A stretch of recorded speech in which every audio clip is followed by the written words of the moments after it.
Eating tasty food is one of the biggest pleasures in life. So many people might argue that even though eating an unhealthy diet is not good for them, they don't want to jeopardize the fun aspect of it, and therefore they continue eating unhealthy things. But one thing that I came to discover is that when you transition into a healthier eating lifestyle, you do not have to compromise on taste. Yes, you will go through a transition period, but once your taste buds and your body's chemistry begins to change, you will start to crave and really enjoy these foods. It is important to find food you like, and once you realize that almost every dish can be made plant-based, you will see that it's not that hard at all. There's such a stigma with the word vegan, I guess, that people just get automatically turned off and just assume that it's gonna suck, but it's like it doesn't. It's, if anything, to me, and like that's another big thing of why I do it, because it's better. To me, I think food just is way better this way. I would say just try it. You know, you'll surprise yourself. When you're becoming vegetarian and you're giving up the meat and the dairy and the eggs, the only thing you know for food, you think you're gonna starve to death. You have to understand that marinara sauce and pasta and lasagna and bean burritos and oatmeal and hash brown potatoes and so on, things you love. That's where you get your calories and your protein, your vitamins and your minerals. There are so many beautiful, wonderful, amazing, delicious plant-based foods out there. In fact, when I started to do this, a whole world opened up to me. And when you begin to eat these nutrient-dense foods that are actually fueling you, that are actually nourishing you with all these amazing phytonutrients and micronutrients, and you start to feel good, your cravings change and your taste buds change.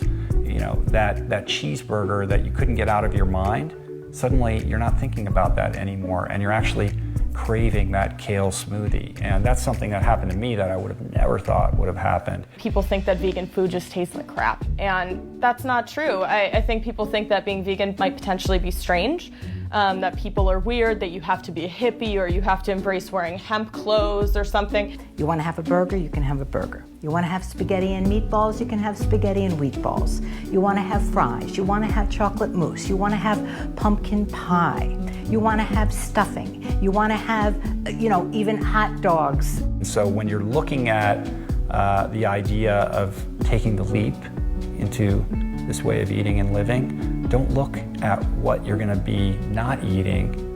Embrace and be excited about the adventure of all these new foods that you're going to be bringing into your life.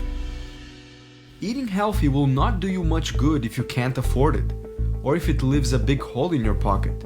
So my next question was, is it possible to eat healthy on a tight budget?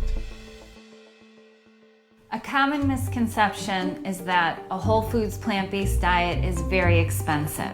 I routinely post pictures of my grocery receipt, and I take my whole bounty that I bought at the produce market and put it out on the table so people can see how much I end up with, and they're shocked.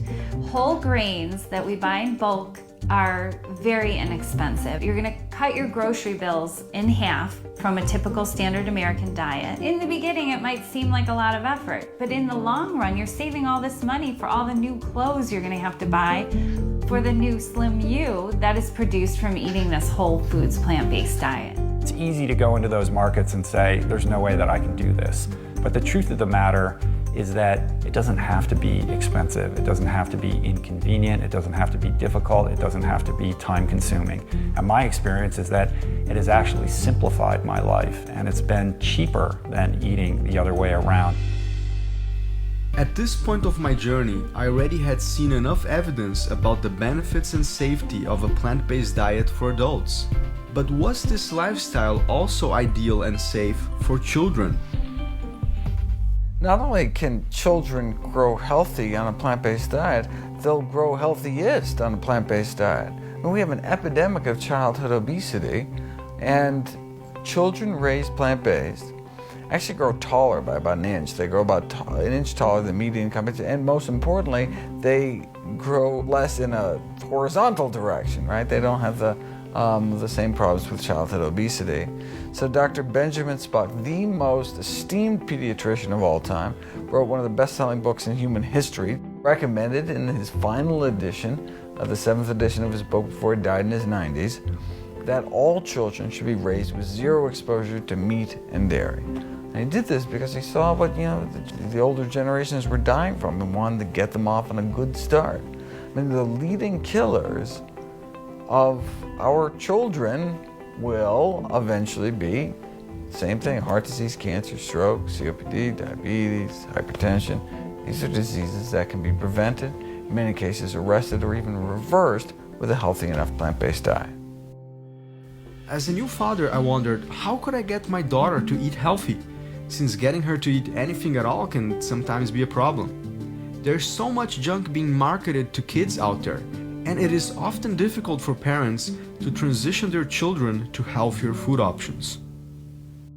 I would not be surprised at all that if in 15, 20, 25 years' time, people will look back at the last 10 to 20 years and they'll say, how did those people give that food to their children? The big question that we get all the time is, how can I get my kids to eat better? I think every parent wants their kids to eat healthy, and it's difficult, especially when everywhere you look there's a fast food restaurant or a processed food snack that is being marketed towards children. And the first thing that I always say is you have to lead by example. As a parent, you can't be eating lousy foods and expect your children to eat healthy because you tell them to. So you have to walk your walk. That's number one. The second thing is I encourage all parents to make the preparation of meals and the shopping of food inclusive with their children. The more you can bring your kids into the fold, the more they're going to develop an emotional attachment to where their food comes from, how it's prepared, and the impact that it's having on their health. Really get inside their heads and sort of think how they would think. Telling them what is good, what is bad, won't probably work. You have to interact with them. You have to show them what's possible. Get your hands dirty. Get the kids to help you and let them own what they're doing. If you always put something in front of them in a silver platter and let them consume that information, it'll only work for so long. What you gotta do is you gotta get them involved, let them have the responsibility. The way I approach it is that I try to make it as fun as possible. Use colors, use flavors, teach a little thing that they never knew about, use gadgets that normal people won't see, but I want them to go away with the feeling of accomplishment and something that they're eager to share to their friends, hopefully their parents. I think that's the best part. It's like holding a bird. You don't want to hold it too tight. You're going to hurt the bird. You don't want to hold it too loosely. It's going to fly away. That's something that each individual parent has a specific knowledge of their kid. I get the questions all the time. What do I do? How do I start?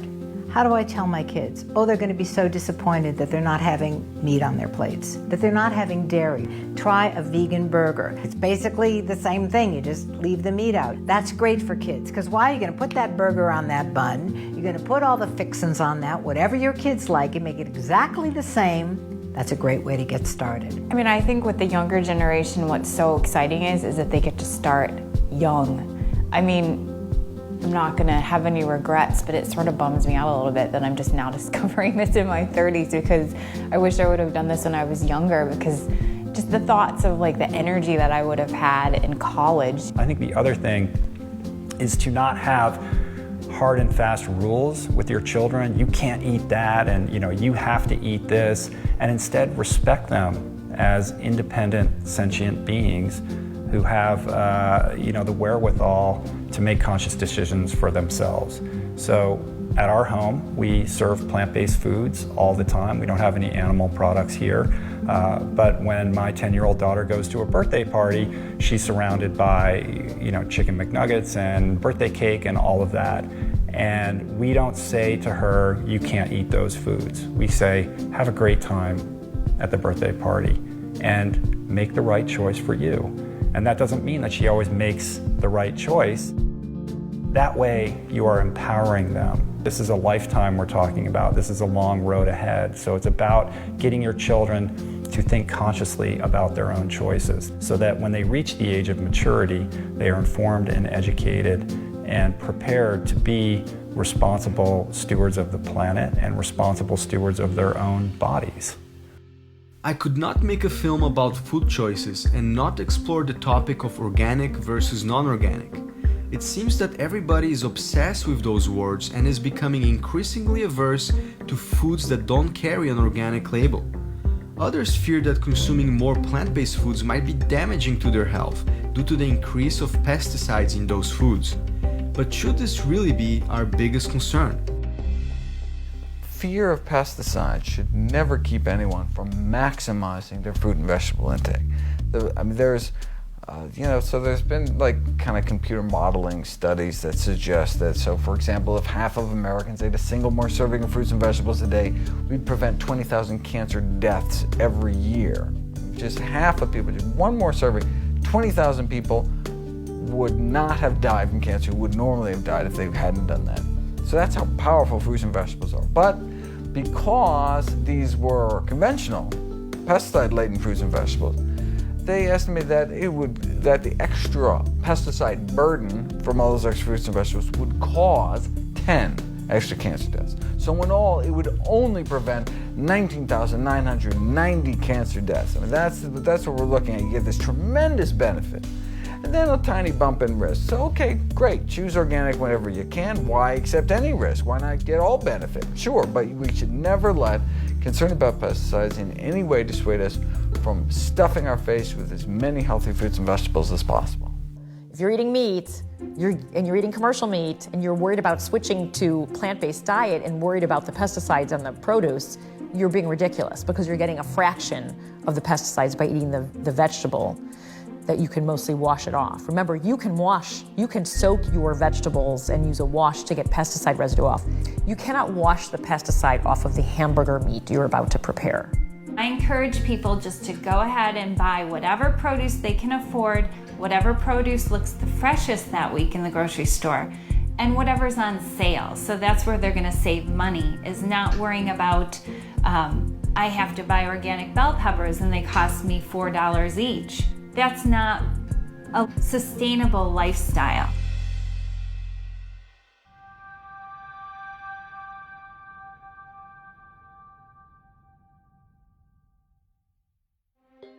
Besides the health aspect related to our food choices, I also realized during the production of this film that there was another very important factor that is often overlooked, ignored, or misunderstood: the connection between food choices and the environment. I was really shocked after reading the United Nations report on global warming. After all, it is hard to grasp the idea that the burger or steak on our plates might be contributing to things such as global warming, water scarcity, species extinction, the destruction of the Amazon forest, the depletion of our oceans, and even world hunger. I had a hard time understanding it at first, but once I began digging a little deeper, the connection became clear. Now at 7 billion people, what we eat determines how the whole planet is used. And what's happening now is that as we run out of land to grow these animals and the food for the animals, we burn down rainforests to acquire more land. And the number one cause of all of that is our food choices.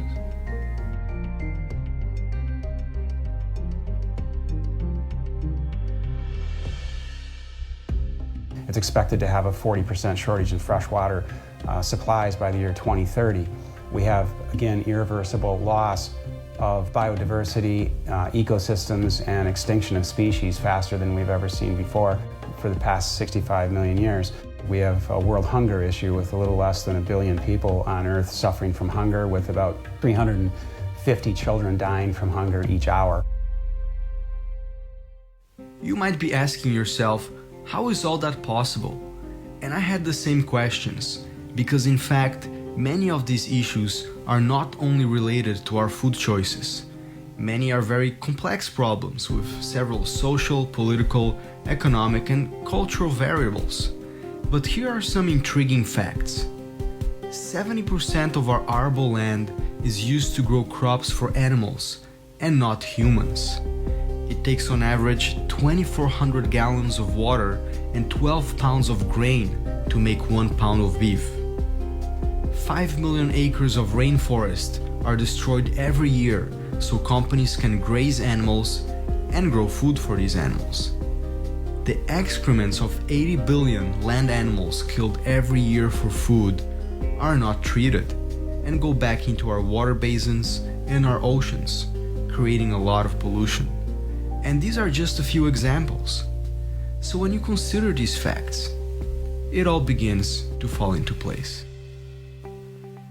We need to focus more and understand more what the footprint is, the complete life cycle analysis, ecological, environmental, depleting footprint is of that item versus just how close it is to you or whether it's even organic or not. It's much less of a footprint to eat something that was grown 1,500 miles away if it was plant-based than it is to eat a food item that was slaughtered that was an animal product by your next door neighbor. And our largest footprint is across all sectors, our food choice specifically as it relates to eating animals. No matter how green or eco-friendly we try to be, the truth is that by nature, we are a very destructive species. Almost everything we do has a negative impact on the environment. So many people often try to minimize their footprint by doing things like switching to more effective light bulbs, taking short showers, bicycling to work, using solar energy, or even buying an electric car. And those are all great things. But the question is, are these actions in fact the easiest and most effective when it comes to helping protect our planet and its resources? If you look at the four major problems, we've got overpopulation, and we're adding about 1 million people every 4 days, net. Then you get to the way we live and the way we consume stuff. All that stuff is coming from finite resources which we are steadily depleting. So those first two factors, the overpopulation and the way we live, are driving the third one, which is our dependence on fossil fuels. Look at the numbers. Since 1950, the line for consumption of fossil fuels have gone steadily up every year, and there's no end in sight. The fourth big driver of all of these environmental issues, particularly global warming, is the way we eat, is our consumption of the meat, dairy, eggs, and fish, and that keeps going up. It requires per calorie over 10 times as much land, 10 times as much water, and 10 times as much energy. And it ranges, but the average is well over 10 times, and that's a big number. Now the good news is we can change what we eat, any individual, overnight. People say, wow, what would happen if everybody changed at once? Well, that's not going to happen. The bad news is those first three items, overpopulation, overconsumption, and dependence on fossil fuels, each one of those will take decades, if not centuries, to fix. With more and more people embracing the idea of reducing their intake of animal products or adopting some kind of a plant-based diet, it seems that things are moving in the right direction. But are they really? You know, I hear people saying things are getting better. You know, we see people putting solar panels up and more people are eating plant-based and there's vegan restaurants going in down the street. Things are getting better. Well, not really, and not even close. For every individual that's moving in the direction of a plant-based diet, there's 100 people moving in the other direction. We've got to double our food production in the next 40 years to feed the 9 billion that we'll have by 2050. When it comes to global warming, the production of animals for food currently contributes to about 14.5% of the total global warming effect, a contribution larger than the entire global transportation sector combined.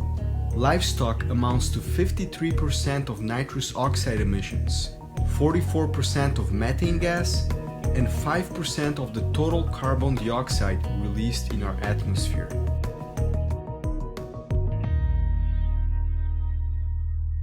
Raising livestock and eating fish and also producing dairy is one of the largest contributing factors to climate change. And the public needs to know this, and policies need to be enacted to help eliminate that. It's one of the easiest ways that we have to not just adapt to, but to mitigate climate change. and it can be done as easy as just changing out what you have on your plate.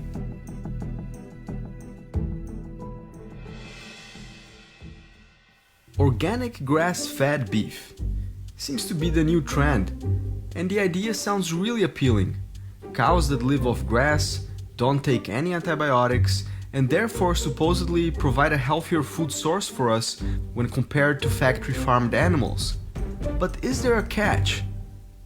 It's a very large movement today, and I think that what's happening is that there's been a shift because of more and more people being concerned about the humane raising of animals and moving away from factory farms. They're moving toward grass-fed operations or pasture-fed operations. It's a complete fabrication by the meat and dairy industries to continue perpetuating the slaughtering of animals, because even though some animal might be humane raised, they're still not humane killed. And all of the animals that are still placed on your plate have to be slaughtered in some manner. And so there's still a humane issue there. But from an environmental standpoint, in many aspects, raising grass-fed beef is less sustainable than factory-fed animals. And the reason is because it's so land intensive. It may require 8 pounds of feed to produce 1 pound of an animal product if it were beef, but in a grass-fed situation, sometimes it's 10 times that much. It may be 70, 80 times from a grass-fed to a grain-fed beef. Additionally, from a climate change standpoint, grass-fed cattle produce 40 to 60% more greenhouse gas emissions, meaning methane, carbon dioxide, land use changes, than a grain-fed cow would.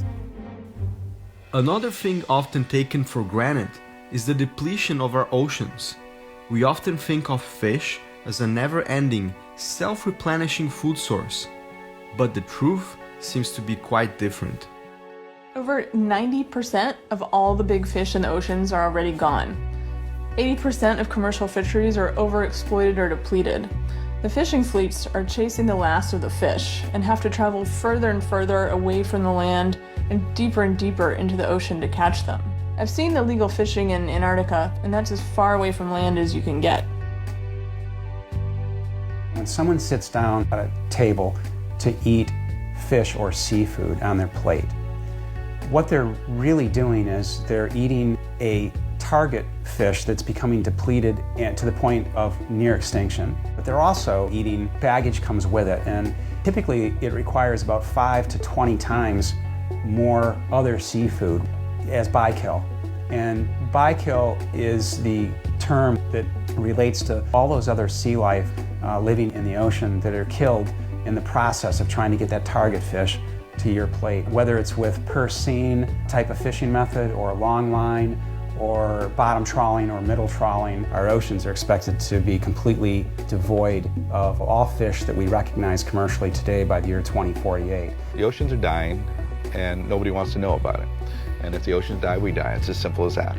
And if you start destroying them, you're basically killing off the crew, and the life support system's going to collapse, and there won't be any air to breathe, and there won't be any food to eat, and the climate will be out of control, and not a good thing. So we have to humble ourselves and recognize that we need this diversity. We need these creatures. We need this interdependence. And if we don't see that, then our chances of survival are quite slim. My big concern is not that we're going to wipe ourselves out of sheer ecological stupidity, but that we're going to take so much with us.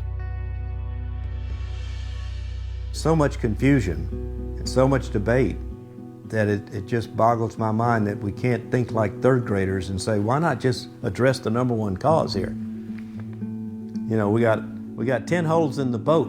The boat's sinking. Which hole do we go first? Go to the big hole. Fill that big hole first. I mean, so often we're looking at just what we would like to eat because it satisfies our taste preferences.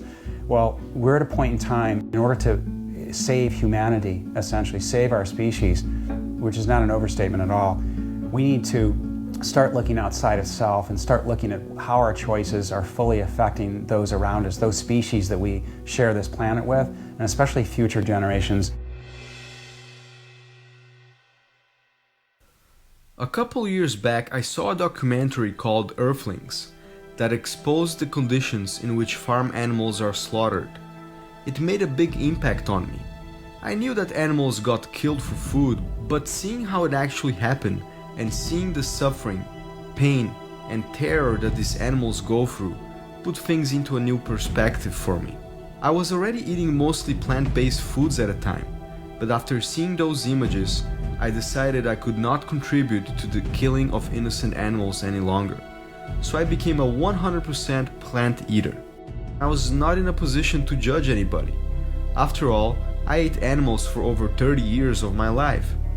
But I wanted to understand how come in this day and age such a massive genocide was allowed, and how come us, the general population, government, and corporations allowed for this to happen.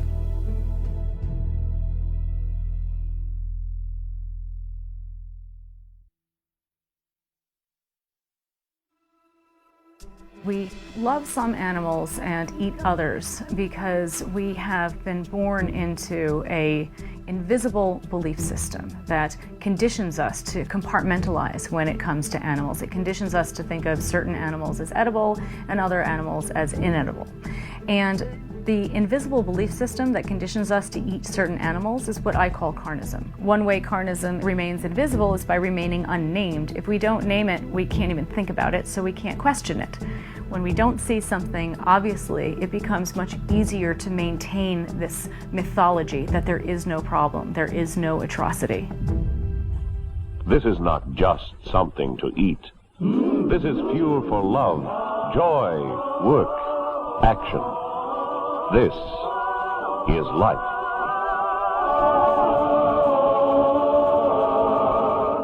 You think they're just animals, they have intelligence, they have language, signal, they have love. So when they're about to face death in a death chamber, they fear and they sad and they anger. You know, everybody talks about the Holocaust. What about the Holocaust we're creating for the animals? Every year we're killing billions and billions of animals. And you want peace on Earth? Peace on Earth is for all living entities, not just humans. People just got locked up in Utah for photographing a CAFO, a concentrated animal feeding operation. These people are keeping the people ignorant and sick to make money. And if the truth gets out, if people know where their food came from or where their food, how their food was produced, they wouldn't eat that shit. When you start to threaten the dominant paradigm of society, you're going to become a force to be reckoned with, and they'll do everything they can to destroy you. And that's exactly that's happening now.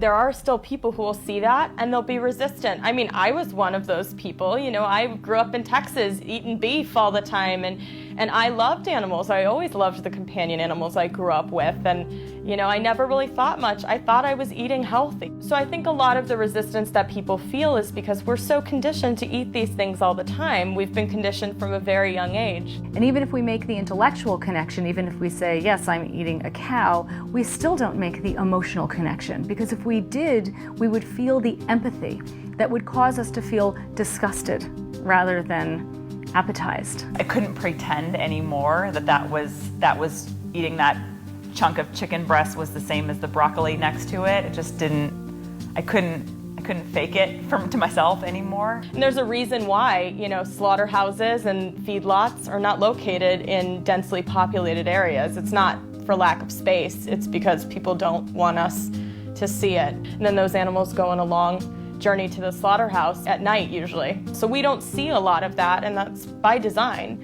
Who's to say which animals are to be tortured and killed? We've decided in America, in our part of the world, cows and pigs and lambs are to be eaten, but in some parts of the world they eat dogs and cats. In some parts of the world they eat snakes and monkeys. Yes, it's true that people have eaten animals for thousands of years. But today, for many people in the world, there is absolutely no need to eat animals. You know, we are causing, as human beings, massive suffering to other sentient beings, suffering that is completely unnecessary. When eating animals is no longer a necessity for survival, then it becomes a choice, and choices always stem from beliefs. There is a popular myth that perpetuates the idea that fish don't feel any pain. That makes it easier for people to consume it, since it seems to be more humane.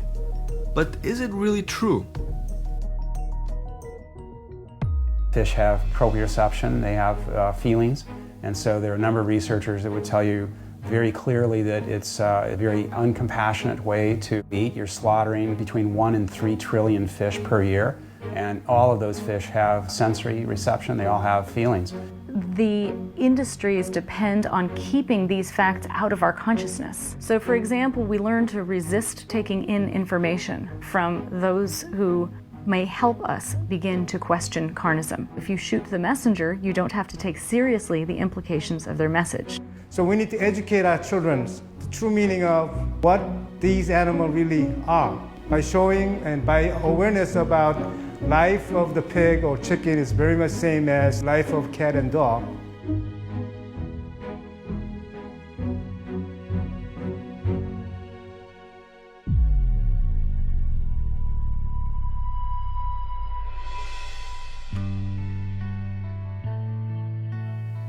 Our time on this planet is very short, and change can sometimes be difficult and slow. But by taking the right steps, we can point ourselves into a better direction. As for myself, this was the most exciting journey I ever took, and I look forward to continue living a healthy plant-based lifestyle with my family, and to keep empowering others with this information. It's so important for us to take care of ourselves for our own human health standpoint, but it really won't matter how healthy we are if our planet isn't healthy. Do you know what's unique about us? We are the only species out of the millions that does not live in harmony with nature. At least it's good to educate yourself and be aware, and then you can make the decision from there, because ultimately it's your choice to make. You know, it's not like, hey, if you're the worst person if you don't do this. No, it's not like that. But at least educate yourself, find out, so at least you just know, and then you can make the choices on your own. I don't believe there's an evil cabal of doctors and government people. I believe there's a system in place, and the world is so asleep, and they've forgotten intuitively that people just follow the system without thinking, without questioning, and it's because they're asleep. It's not because they're stupid. It's not because they're not motivated. I mean, it's really insanity when you think about it, that we are sitting here in the modern day and we've got to talk about eating fruits and vegetables. You go back in any time in history past, say, the last 100, 200 years, and it was just like everyone was doing it. If you want to be a responsible steward of our precious planet and its dwindling resources, eating a plant-based diet really is the only solution. And by voting with your dollar and eating a plant-based diet, you are saying no to animal agriculture and all the devastation, all the havoc that it's wreaking on our planet. I think that every human being wants to do good. I think that every human being in their core wants to do what's right. And I think that if we look at it and we say, you know what is it that I can do today to make the environment better, to make my health better, and to have compassion for animals, for our fellow creatures? What is it that I can do today? I can start on the path to a plant-based diet.